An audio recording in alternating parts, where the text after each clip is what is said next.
Welcome back to another episode of the Catholic Buzz podcast. We're so happy that you're joining us again as we continue to journey in this Lenten season and talk about different topics of the Catholic faith. Last week we talked about the corporal works of mercy. This week we're going to talk about the spiritual works of mercy, which are very important for us. And my name is Father Daniele. I'm always joined by Josh Sullivan over here, and the man who always instructs the ignorant. It's Matt Van Milligan. Matt, welcome. Yes. So good week. We're still in our Lenten season, and we're moving right towards. We're coming up to Holy Week, just a few weeks away. Yeah. And so it's an exciting time. But we're going to talk about the spiritual works of mercy. But I wanted to talk about briefly before we started something that came out of the Catholic world in Canada. Just it was about a week and a half ago, but we haven't talked about it yet on the Catholic Buzz podcast. Is that the Canadian bishops have a charity called Development and Peace? Yeah. Hey, did you hear this? I did. Yeah. I read this. And Development and Peace usually raises money through their Share Lent campaign. Yeah. That used to happen in our diocese on Good Friday. Across Canada, it happens on the 5th Sunday of Lent, which is just around the corner, just this coming weekend. And so the Canadian bishops have released a bunch of details about this charity because over the last 10 or so years, maybe even more, there's been sort of controversy surrounding Development and Peace that some of the monies that they're collecting from Catholics is actually going to support charities that don't follow Catholic teachings. And it's been this really sort of back and forth, and it's really it's been an unfortunate controversy, really. Yeah. But I think now that they actually have proof, right? And that's what happened. Yeah. They have been looking at their organizations that they support, but now sort of this report, and I just want to give you the stats on what they said. Okay, so now Development and Peace. Let's be clear, does do some good work, right? For sure. And it supported a total of 205 partners. So that's charity groups across the world, usually in parts of the world that need extra help and are impoverished. So of those 205 partners, okay, there were 63 organizations that the Canadian bishops decided needed further study as to say, where is the money actually going in these 63 partners, okay? So when they investigated 63, they found that there were no objections to 20 of them, okay? So of the 63, 20 were good. They looked at them, Decided it was fine, and all that stuff. 19 of them, they had already ended their partnership when this investigation came because it was clear that these sort of partners were not living up to Catholic teaching. And then through their further investigation, another 24 partnerships were found weren't very clear about if they were following the Church's teaching. What we mean by that is money was going to things like offering contraception, abortion services, all these different things like that. Yeah. So, really, it's a scandal. It's a scandal because the Catholics have been supporting the Share Lent project, the Development of Peace, for so long. Yeah. And I'm not discrediting the good work that they do, but you think that there would have been some. You have a duty to make sure that the money I'm taking from you is going to a place where you entrust me with it. And I thought for that not to happen, especially with an organization like this that is kind of backed by the Canadian bishops, was very unfortunate. Yeah, it is. And it's very nice to see these numbers from the Canadian bishops organization. And that they're publishing them and they're known, you know what I mean? Yeah. Because that's taking ownership of the problem, instead of like trying to shuffle things under the rug, keeping ownership of it and putting it out there. But yeah, it's unfortunate. It is unfortunate. So I thought we'd at least talk about that because, every year at Lent. We were just talking about almsgiving. We were talking about almsgiving. and really, when people kind of put the two together during Lent, when we give to charity, the Share That. Because, sometimes they put out those calendars of, how many light bulbs do you have in your house? So for each light bulb, take a quarter and put it in the pot. And then you give that money to Development and Peace. after. So, of those 60, so like I said, there was 200 and some organizations, 63 were reviewed. Yep. About 43 were Yeah. pushed aside, and they continue to support organizations. So at least that's out there. Do your research. Do your back. Like when you're investigating money. One of the things I worked for Knights of Columbus, and one of their financial, they're billions of dollars, right? But they make sure that they actually hire another outside company that every single dime that they invest is not invested with a company that does things as against the Catholic Church. So everything. So when you can put money in the Knights of Columbus, that's why a lot of priests invest with the Knights of Columbus too, is because all of their money is specifically directed towards investments that aren't against the Catholic teaching in any way. You know what I mean? Even to the point of like some GMO testing stuff was against, Right. and they pulled out from a specific company when I was involved with them. They pulled out from a specific company. The company's like, "There's no way you're going to do that. You're going to lose $1 million," and they did it anyways. And so then the company's like, "Okay, well, we're going to stop doing this. We'll stop testing this way." And so like it was kind of cool to see that when you have companies like that do back it and do keep a close eye, make sure you know where your investments are going. I like how you said, you were talking about priests investing in the Knights of Columbus, like hint, and you're like, all their money. Oh yeah. Like, Well, there's tons. like There's tons all of my money. money. Yeah. No. But I mean, like that's where priests sometimes did. I'm just bugging you. Yeah. When I was working, My priests gosh. makes millions. So where? They almost get $5 whole extra a month.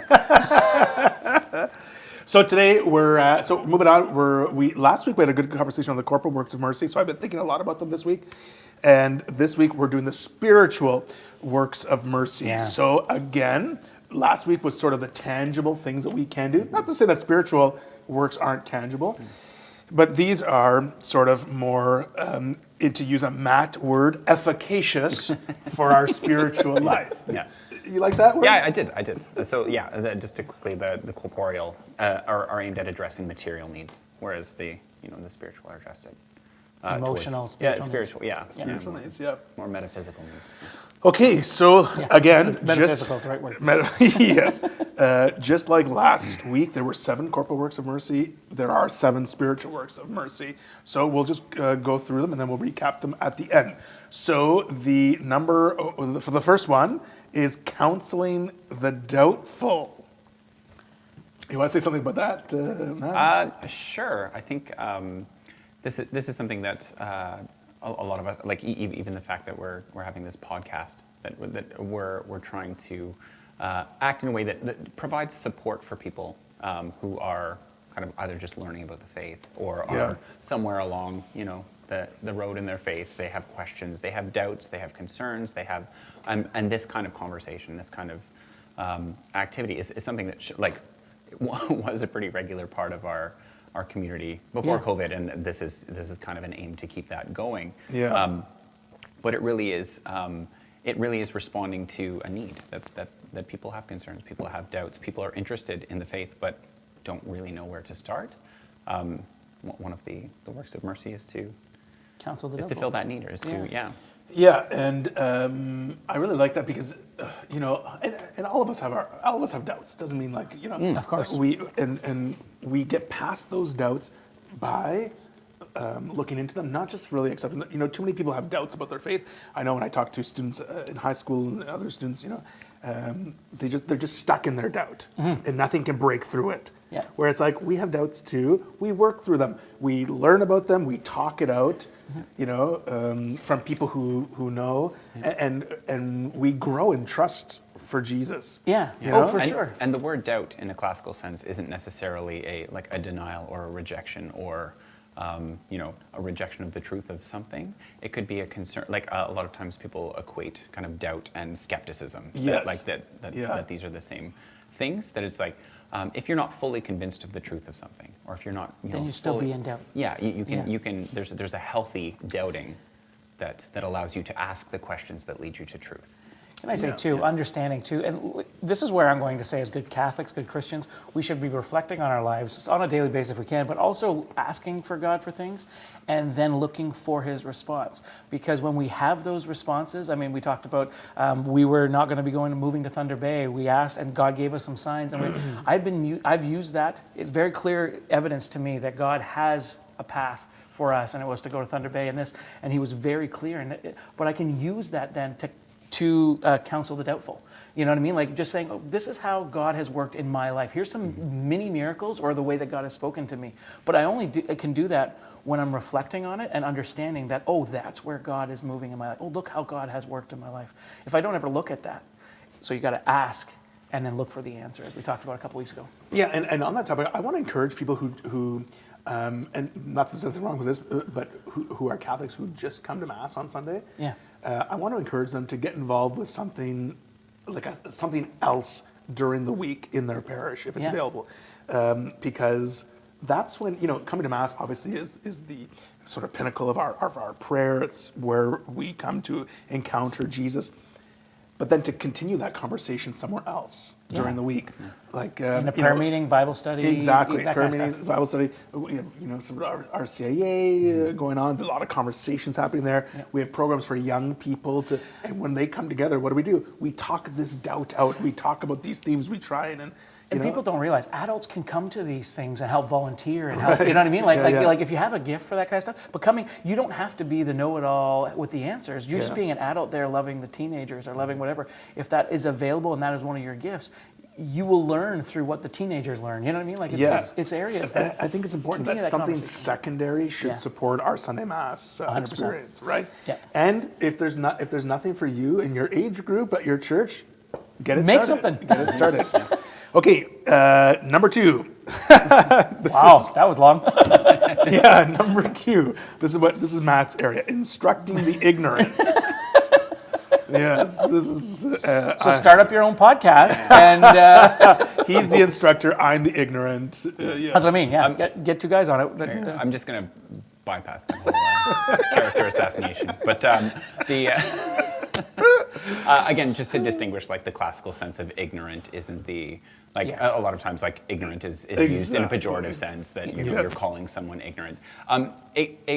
Ignorant in this sense is someone who may not just have been exposed to these ideas. To children, in a sense, are ignorant because they haven't learned something yet. Yeah. That it's not just and they're not willfully ignorant. Willful ignorance is its own thing. That people haven't taken that kind of responsibility to kind of instruct themselves and seek instruction for things that they don't know about. Yeah. I think this really comes into, especially when we're talking about our Catholic faith, because there is I do a lot of retreats, I do a lot of ministry, I do that, and there is still things that I learn every single time. Every retreat we do, every time we have a speaker in, all that kind of stuff, and I sit there thinking, okay, I've been to a lot of retreats, I've been to a lot of talks, but every single time you see me pull up my phone, I start taking notes on a topic, because even if he's not giving me directly or she's not giving me a direct something, a lot of times it is direct, but if it's not, my thought process, God is leading that kind of like, oh, what they're saying there, oh, that makes a lot of sense when it comes to this, you know what I mean? And so instructing the ignorant, everyone's ignorant of something, you know what I mean? And so, but sharing faith can help, can allow that, and if you are ignorant in your faith, then seeking the truth and seeking that so that you can then later on share that answer. It's very true, and like you mentioned, we were talking before about different programs in the church too. Yeah. Like, and you mentioned this podcast as something like a tool. There are some things. I mean, there's something about our faith we all don't know. Yeah, exactly. I learn a lot on this podcast. It's very true. It's very true. But like, just to know our faith and to journey with someone to grow deeper in that knowledge of faith. And so I think there's a lot of opportunities. Okay, number 3 is, this one might sound harsh, right? Admonishing the sinner. This is my favorite one. I love telling people they're going to hell. No, this one I think is one that a lot of people don't realize what it really means, right? It's not standing on your soapbox and telling people turn or burn. This one here is being supportive and helping others. So one of the examples I remember hearing about is a buddy who would sit at the bar with his friends, and he didn't do anything. He was married, and his buddy was married, and his buddy got up and started dancing, on the dance floor and stuff. And it wasn't wrong what he was doing or anything else, but he just looked back and saw his buddy sitting there with his drink, and just sitting at the bar, and the stare and the contact that they had between them. He just was like, "Oh, this probably isn't the best thing I could be doing right now." And so he'd come back and sit down and be like, "Okay, well, should we leave the bar? We want to go home and have a drink?"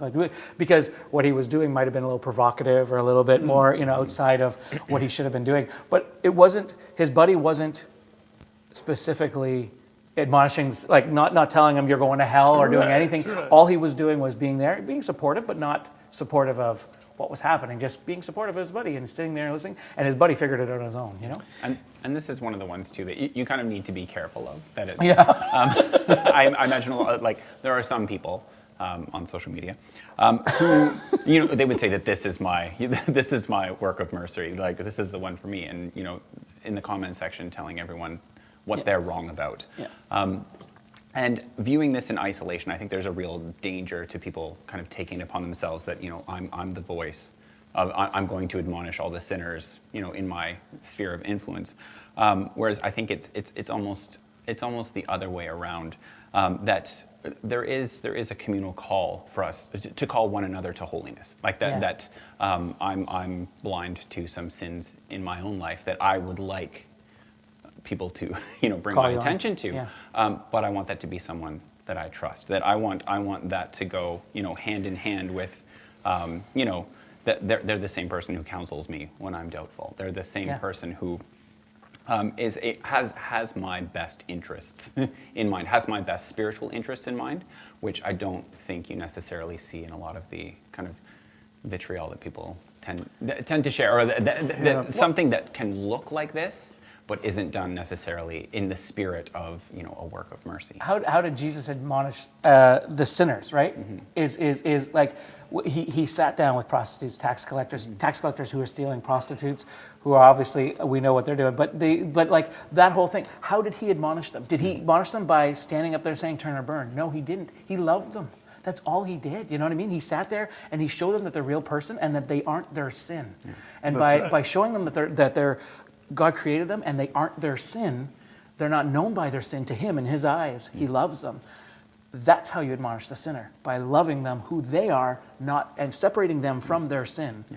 And then, like you said, you have that trust that you can now talk about this sin and then show them but you can't do that by just standing on a soapbox. That's right. You know what I mean? And as the one who probably has the most cause to like give them a shake and exactly. their sin, he treats them with mercy. Exactly. Whereas he reserves his harshest admonitions for the ones who are maybe quicker to judge or to dismiss them or count them as on the outside because of and the sin. ones that should know better in some, or the ones that were doing the admonishing sinners before that. Yeah. Just remember that now that I think about it. Okay, next time I go to admonish a sinner, that's who Jesus actually criticized the most. Yeah, I'd like that. I was thinking about that counseling the doubtful, instructing the ignorant, and admonishing the sinner. They kind of go together, right? They really do. Yeah. I'm glad you brought that up. I'm still laughing at your turn or burn comment. Yeah, I never heard that before. Oh my gosh! But yes, very, very correct. That when you're in relationship with someone, when there's this friendship, this trust there, then to say, hey, this is not good for it, rather than being someone who just always judges. Admonishing the sinner is not about judgment. No, Yes. no. There was talk about. I was just hearing my sister talk about. Actually, she's out in Saskatchewan, and she was just talking about how this woman. There was a woman caught in prostitution, and this other woman who was praying through was invited to talk to this woman about prostitution and stuff, and she didn't. What she did was she just met with the woman. She brought her cigarettes and just kind of sat in the room with her and chatted with her and all that kind of stuff. And then she said, "So why are you? Why are you doing this? What's going on?" Eventually, a relationship formed after a month, and then she was able to talk to the woman. And then why? Well, because I don't have a nice dress. If I had a nice dress, I could be working at the stand around the corner here. I wouldn't have to be on the streets. So then the next time through, she brought her a couple of nice dresses, so that But again, no judgment, no nothing. Did the woman stop? No. But a couple of months after that, she came to that person and said, "Okay, I got to get out now." You know what I mean? But there was a buildup of trust. It was just a love, loving the person through. It's a journey. Yeah, right? it's a journey. Okay, number 4 is comforting the sorrowful. Okay, so I think we talked about this last time with the Corporal Works of Mercy. You know, it's burying the dead, but it's much more than just the actual physical burying the dead, but comforting the sorrowful. We know that Jesus brings us comfort in our time of sorrow, but we also have to be people who go out of our way to people who are in or experiencing sorrow. Matt, you talked last week about, your own experience and how the support of your family and friends were really important in a moment that you felt grief and loss. And I think people can, I feel like people can do a better job sometimes at reaching out to people in these situations, because when you lose someone close to you, it's devastating. There are ups and downs, Yeah, for right? sure. And little simple things, like a phone call, sending over a meal, whatever. I think there's different things that can help. Right? Like, Can I say too, sometimes too, what I would like to say, and this is comforting the sorrow, is sometimes we have to realize too, what is comforting the sorrow, that we're not the savior in this point. yes. Do you know what I mean? Because I know that I fall into that sometimes, is like I want to go and I want to be the hero, but that's not what God's calling me to. Comforting the sorrow is not me going to comfort the person in the sense that I'm the savior. More meaning like things like going over and just listening to the person. I don't have to have an answer. I don't have to have a resolution or whatever's going on. I just have to sit there, be there for the person, listening to the person, comforting the sorrow that way. Or thinking about the person ahead of time, bringing them a meal, thinking about them to, like, what are ways, like when someone is, family is going through a loss, how are ways that I can serve that person? And I mean, I remember when we lost my mom, some of the families that stood out to me are the ones that thought about that but didn't intrude or just was like, listen, you have a big family and you all live in Powassan, a half hour away from the funeral home. If you need a place to go, just come back here for lunch. And we're not even we're going to set lunch on the table and we're all going to leave. So we had like a whole house tours, like just little ways of that was beautiful. And I still remember that today. And if you're listening, thank you. You know who you are. But those ways of caring for that family going through a loss were just ways that I now think of, how can I help this family? Oh, this is what was done for us. Maybe this is a way that I can, you know what I mean? It was amazing being the comforted. The way that people comforted that way, And we talked about just towards the end of last week that these are interconnected. A lot of the spiritual and corporeal works, that like providing food for someone who, that's you're checking a few boxes there.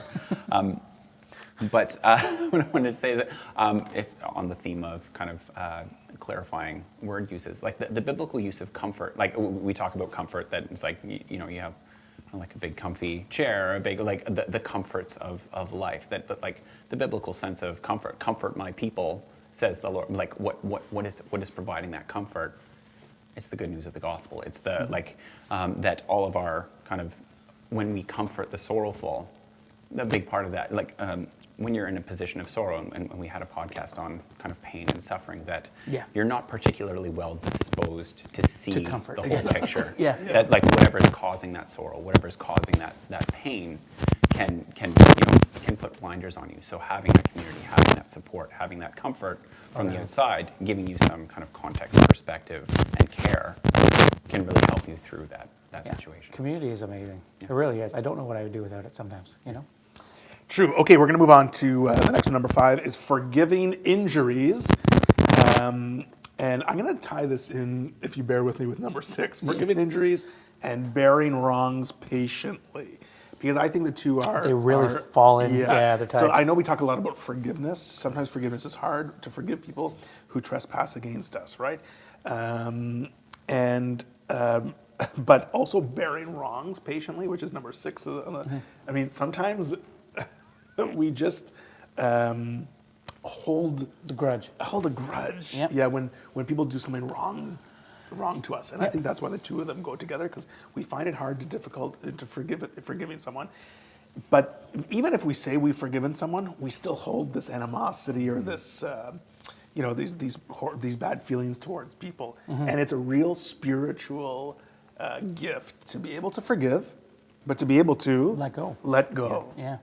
And I think, anyone who's gone to the sacrament of confession, I know when I go to the confession and you leave, you're like, it's just is it letting go of a burden, or letting go of something that you just carried around so much, and asking God for help, and it's the same way. It's free.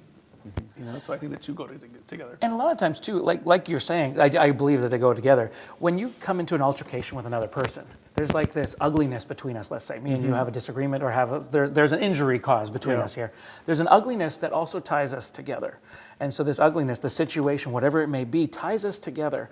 That I have these feelings towards you because of the situation that happens. What forgiveness does is separates that ugliness. I'm going to cut that ugliness in half, right? Yeah. Boom, I'm cutting the ugliness in half. Now we're separated in the same bubble, but we're separated. I'm forgiving you.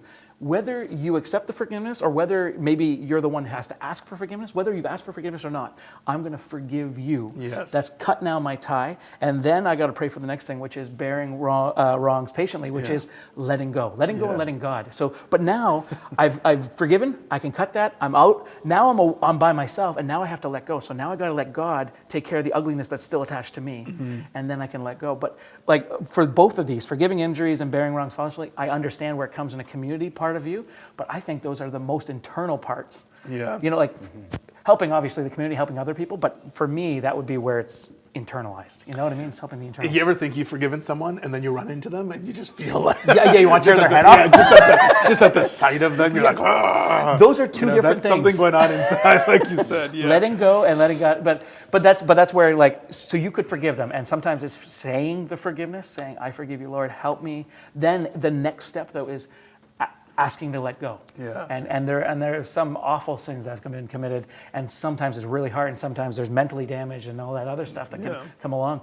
But holding on to it, never a good thing. That's why God's come. And I think what helps with that is ourselves participate in the sacrament of confession. Yeah. Often, so when we're receiving forgiveness a lot, we just, it's more of a natural thing to give it. Yeah. Okay, the last one, because we're running out of time here, is praying for the living and the dead. I think this one is self-explanatory. To be able to pray for our brothers and sisters, to support them in prayer, to ask for blessings upon people we love and even those we don't, and to pray for the dead, to pray for those who have gone before us, to offer mass intentions for them, to offer our prayers. Lots of things we can do for both the living and the dead. That's a real spiritual work of mercy, because it always keeps us connected with the community of brothers and sisters of our Lord. And we've talked about purgatory before. Yeah. But for those people that are in heaven already, you don't have to necessarily pray for them. Oh, they can pray for They can pray for us. I know, exactly. So when we're talking about the dead, we're talking about those in purgatory, and praying for them so that hopefully we get there. Hopefully we bypass it, but if we don't, when we get there, people are also praying for us as well, right? And then when they get to heaven, hopefully they're in heaven before us when we prayed for them. And then when we get there, from heaven, they can pray for us in purgatory, Very true. Any final thoughts, Matt? No, I think Let's recap the 7 spiritual works of mercy: counseling the doubtful, instructing the ignorant, admonishing the sinner, comforting the sorrowful, forgiving injuries, bearing wrongs patiently, and praying for the living and the dead. These are real good practices to really build up our spiritual life and to keep us sort of on the right track in our spiritual life with Jesus, especially during the Lenten season. So hopefully that's been helpful to break them down a little bit. Of course, if you forget what we said, because we kind of rushed through them, you can find them online as well. The 7 corporal works of mercy and the 7 spiritual works of mercy. It's been a pleasure talking about these things with you, especially during the season of Lent. And if you have any questions, comments, or anything else that you want to send us an email to thecatholicbuzzpodcast@gmail.com. And for Josh Sullivan and Matt Van Milligan, my name is Father Daniele, and we will see you next time on The Catholic Buzz.